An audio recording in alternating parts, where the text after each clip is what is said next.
இந்த வீடியோவில் நம்ம என்ன பார்க்க போறோம்னா, மேஷ ராசிக்காரர்களுக்கு இந்த வரக்கூடிய ஜூன் 2ஆம் தேதி 2026 வரக்கூடிய குரு பெயர்ச்சி எத்தகைய ஒரு பெயர்ச்சியாக அடுத்த வரக்கூடிய ஒரு ஆண்டு, கிட்டத்தட்ட ஒரு ஆண்டுக்கு மேலேயே சொல்லலாம். ஜூன் 26, 2027 தான் பார்த்தீங்கன்னா மீண்டும் ஒரு முழுசான ஒரு குரு பெயர்ச்சியாக சிம்மத்துக்கு போறார். இப்போ 2026 ஜூன் 2ஆம் தேதி மிதுனத்தில் இருக்கக்கூடிய குரு கடகத்துக்கு மேஷராசிக்கு 4ஆம் இடத்தில் ஒரு அருமையான ஒரு சுபகிரகம் 4ஆம் இடத்துக்கு வருகிறார். 10ஆம் இடம் தொழில் ஸ்தானத்தை பார்க்கிறார். 8ஆம் இடம்ங்கிற வருமானம், திடீர் பணவரவு, திடீர் செல்வம், திடீர் அதிர்ஷ்டம், வெளிநாடு பிரயாணங்கள், தூரதேச வெளி மாநில பிரயாணங்களை கொடுக்கக்கூடிய 8ஆம் இடத்தையும் பார்க்கிறார். 12ஆம் இடம் என்று சொல்லப்படுகிற விரயம், சுப விரயம், முதலீடு, வெளிநாடு செல்லக்கூடிய அமைப்பு, ஒரு இடம் விட்டு ஒரு இடம் போகுது, இம்போர்ட் எக்ஸ்போர்ட் ரிலேட்டடா பண்றது, பண விஷயத்துல நிறைய குடுக்கல் வாங்கல் புலக்காட்டங்கள் அதிகமாக கூடிய அந்த 4ஆம் இடத்தில் உச்ச குருவாக மேஷராசிக்கு பல வாழ்க்கை மாற்றங்களை கொடுக்கக்கூடியதாக 12 வருஷத்துக்கு ஒரு தடவை குரு உச்சமடைகிறார் இல்லையா? அந்த 12 வருஷத்துக்கு ஒரு தடையாக இந்த 2026 ஜூன் 2ஆம் தேதியிலிருந்து அடுத்த ஒரு வருடத்துக்கும் பார்த்தீங்கன்னா குரு உச்சம் பலனை கொடுக்க போகிறார். குறிப்பா மேஷராசிக்கு 4ஆம் இடத்திலிருந்து பார்க்கறதுனால, ஒரு கேந்திர ஸ்தானத்திலிருந்து பார்க்கறதுனால ஒரு அருமையான ஒரு வளர்ச்சியை வாழ்க்கையில இதுவரை செய்து கொண்டிருக்கக்கூடிய வியாபாரமா இருந்தாலும் சரி, தொழிலா இருந்தாலும் சரி, வேலையா இருந்தாலும் சரி, நல்ல ஒரு முன்னேற்றத்தையும் மாற்றத்தையும் புரட்சிகரமான சில வளர்ச்சியையும் கொடுக்கக்கூடிய ஒரு பயிற்சியாக மேஷராசிக்காரர்களுக்கு குரு பயிற்சி அமைகிறது. இதுல பாருங்க, அக்டோபர் 31ஆம் தேதியிலிருந்து நவம்பர், டிசம்பர், ஜனவரி 26ஆம் தேதி வரைக்கும் அந்த 3 மாதங்கள், நவம்பர், டிசம்பர், ஜனவரி மாதங்கள் அதிவக்ரமாக குரு கடகத்திலிருந்து சிம்மத்துக்கு போற மாதிரி ஒரு இது கொடுக்கிறார். ஏன்னா அது அதிவக்ரம், வேகமாக போகும் பொழுது அது சிம்மத்துக்கு போய் பார்க்குற மாதிரி ஒரு அமைப்பை கொடுக்குது. ஸோ அந்த 3 மாதங்கள் ஒரு விதமான மாற்று பலன்கள் கொடுக்கும். அது என்னங்கிறது நம்ம டீட்டெயிலாக பார்க்க போறோம். சயின்டிபிக் வேதிக் அஸ்ட்ராலஜி முறையில எதையும் மிகைப்படுத்தாமல் ஒரு கிரகமும் ஒரு மாதிரி இடத்துல இருக்கும் பொழுது எது மாதிரி ஒரு தாக்கத்தை கொடுக்க போகுதுங்கிறது நம்ம சயின்டிபிக் வேதிக் அஸ்ட்ராலஜி முறையில, அறிவியல் சார்ந்த முறையில, ஒளி தத்துவ முறையில பார்க்குறோம். எதையும் மிகைப்படுத்தாமல், பரிகாரங்கள் அது மாதிரி விஷயத்துக்குள்ள போகாமல் உண்மையான ஒரு அமைப்பு எப்படி இருக்குன்னு நம்ம துல்லியமா பார்க்க போறோம். ஸோ மேஷராசிக்கு பாருங்க, குரு 4ஆம் இடத்துக்கு வருவது நிறைய முன்னேற்றங்களை கொடுக்குதுங்க. இடம் சம்பந்தப்பட்ட விஷயங்கள், வீடு சம்பந்தப்பட்ட விஷயங்கள், வாகனம் சம்பந்தப்பட்ட விஷயங்கள், தாயார் சம்பந்தப்பட்ட விஷயங்கள்ல நல்ல ஒரு மாற்றம், ஒரு நற்செய்தி, ஒரு அபிவிருத்தி, வளர்ச்சி எல்லாமே கொடுக்கக்கூடிய அமைப்பு இருக்கு. வேலையில் இருக்கிற சில நடுத்தர வயதில மேசராசிக்காரர்கள் தொழில் அமைப்புக்குள்ள போகக்கூடிய அமைப்பு இருக்கு.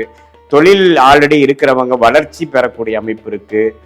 ஸோ எப்போ குரு நாளுக்கு வருகிறாரோ, 10ஆம் இடத்தை 7ஆம் பார்வையாக பார்க்கிறாரோ, 12, 8ஐயும் பார்க்கும் பொழுது நல்ல இதுவரை நாம செய்து கொண்டிருந்த முயற்சிக்கு தக்க ஒரு தருணம் கடகடன்னு சிலதெல்லாம் அமைஞ்சிருச்சு சாமிங்கிற சொல்றோம் பார்த்தீங்களா? அது மாதிரி ஜூன், ஜூலை, ஆகஸ்ட், செப்டம்பர், அக்டோபர்ல நல்ல ஒரு அமைப்பை கொடுத்து அந்த நவம்பர், டிசம்பர், ஜனவரியில பாருங்க ஓரளவுக்கு நீங்க கஸ்டமர்ஸை பிடிக்கக்கூடிய அமைப்பு, புது ப்ராஜெக்டை பிடிக்கக்கூடிய அமைப்பு, வேலையில் இருக்கிறவங்களுக்கு நல்ல ஒரு சோஷியல் லைஃப் இம்ப்ரூவ் ஆகி நெட்வொர்க்கிங்ல நிறைய ஒரு அனுபவம் கிடைக்கக்கூடிய அமைப்பு, இது எல்லாமே அதிவக்ரமாக போய் சிம்மத்தில இருந்து 7ஆம் 9ஆம் இடத்தை பார்க்கிறார். 5ஆம் 4ஆம் இடத்தில் இருக்கக்கூடிய குரு 5க்கு போய் 8 பார்த்துட்டு இருந்தவர் 9ஐ பார்க்கும் பொழுது பாக்கியங்களை சில பெறுகிறது. இதுவரை நமக்கு குடும்பத்துல அப்பா விஷயங்கள், குழந்தைகள் விஷயத்துல அவ்வளோ நமக்கு நற்செய்தி இல்லாமல், நல் உறவு இல்லாமல் இருந்தது எல்லாமே கொஞ்சம் போக்கி ஒரு நல்ல பேச்சப் ஆகக்கூடிய அமைப்பு, நல்ல ஒரு அந்யோன்ய விஷயங்கள்ல வளர்ச்சி வரக்கூடிய அமைப்பு, இது எல்லாமே அதிவக்ரத்துல குரு நவம்பர், டிசம்பர், ஜனவரி போறது நல்லது. அதுக்கப்புறம் பிப்ரவரி, மார்ச், ஏப்ரல், மே, ஜூன் அந்த 5 மாதம் அடுத்த வருடம் பாத்தீங்கன்னா திரும்பி கடகத்துக்கே அவர் இன்னமே வெளிநாடு, வெளி மாநிலம், அதே மாதிரி இம்போர்ட் எக்ஸ்போர்ட், படிப்பு விஷயத்துல, உடல்நல விஷயத்துல, தாயார் விஷயத்துல, சொத்து விஷயத்துல எல்லாத்துலேயுமே கொஞ்சம் டக்குன்னு சிலதெல்லாம் நடந்துருச்சு, ஒரு முன்னேற்றம் அடைஞ்சது, சில விஷயங்கள் சாதிச்சிட்டேன், இப்போ எனக்குன்னு ஒரு ஐடென்டிட்டி இருக்கு, இதுவரை நான் ஒரு ட்ராக் ரெக்கார்ட் போட முடியாமல் தவித்து கொண்டிருந்த நான் இப்போ என்னால் செய்ய முடியுதுங்கிற அளவுக்கு ஒரு பலன்களை கொடுக்கக்கூடிய ஒரு குரு பயிற்சியாக மேஷ ராசிக்காரர்களுக்கு 2026 ஜூன் மாதம் வரக்கூடிய அந்த குரு பயிற்சி நல்ல ஒரு பயிற்சியாக இருக்கிறது. சனி 12ஆம் இடத்திலே இருந்து விரயங்களை கொடுக்கிறார், சுப விரயங்களை கொடுக்கிறார், டிராவலிங்கை கொடுக்கிறார், பல ரிசர்ச்ல பல முயற்சிகளை பண்ண வைக்கிறார். அதே சமயத்தில் ராசி அதிபதி ஆகிய செவ்வாய் பெரும்பாலான 2026 ஜூனுக்கு மேல இருக்கக்கூடிய மாதங்களில ஓரளவுக்கு நல்ல அமைப்பிலேயே குருவோட பல நாட்கள் சேர்ந்து இருக்கக்கூடிய அமைப்பு செவ்வாய்க்கு இருப்பதனால், செவ்வாய் தான் மேஷராசியோட அதிபதியாக இருப்பதனால ஓரளவுக்கு மேஷராசிக்காரர்கள் நிம்மதி பெருமூச்சு பெறக்கூடிய காலங்கள் இருக்கு. ஓரளவுக்கு 2025 பல விஷயங்கள் சரியா வரவில்லை, வர வேண்டிய பணம் வரவில்லை, பல விஷயங்கள் ப்ராப்பர்ட்டி ரிலேட்டடான விஷயத்துல ஒரு நற்செய்திகள் இல்லை அப்படிங்கிற அமைப்பெல்லாம் மாறி ஓரளவுக்கு நல்லாவே வந்துட்டோம் அப்படிங்கிற லெவல்ல கொடுக்கக்கூடிய ஒரு குரு பயிற்சியாக 12 ராசியிலேயே ஓரளவுக்கு நல்ல குரு பயிற்சியாக ஒரு அருமையான ஒரு பயிற்சியாக வாழ்க்கைக்கு வேணுங்கிற முக்கியமான விஷயமாகிய வேலை, உத்தியோகம், தொழில், இடம், தாயார், வீடு, வண்டி, வாகனம், சுகம், இது எல்லாத்தையுமே அது ஓரளவுக்கு நல்ல வளர்ச்சியும் அபிவிருத்தியும் கொடுக்கக்கூடிய அமைப்பாக நெக்ஸ்ட் ஸ்டேஜ் இன் லைஃபுக்கு நம்ம போகக்கூடிய ஒரு அடித்தளத்தை கொடுக்கக்கூடிய ஒரு ஆண்டாக ஜூன் 2026 அடுத்து வரக்கூடிய ஜூன் 2027 வரைக்கும் இந்த 13 மாதங்கள் குரு பயிற்சி நல்ல தாக்கத்தை மேஷராசிக்காரர்களுக்கு கொடுக்குதுங்கிறது தான் உண்மை.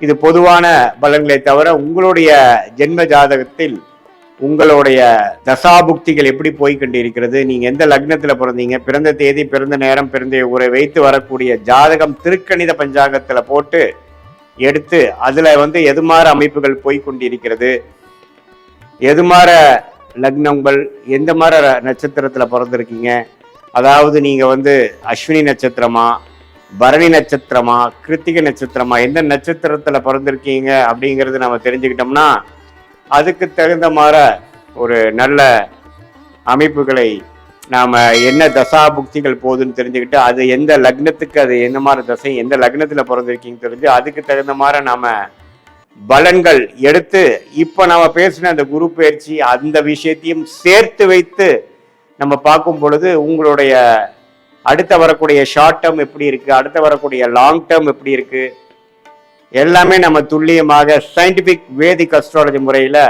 உங்களுடைய பிராப்தங்களை அறிந்து அதுக்கு தகுந்த மாதிரி திட்டங்களை தீட்டி வாழ்க்கையில் எளிதில் வெற்றி பெற முடியும் என்று சொல்ல விரும்புகிறேன். மீண்டும் மற்றொரு காணொலியில் சந்திப்போம். நன்றி, வணக்கம்.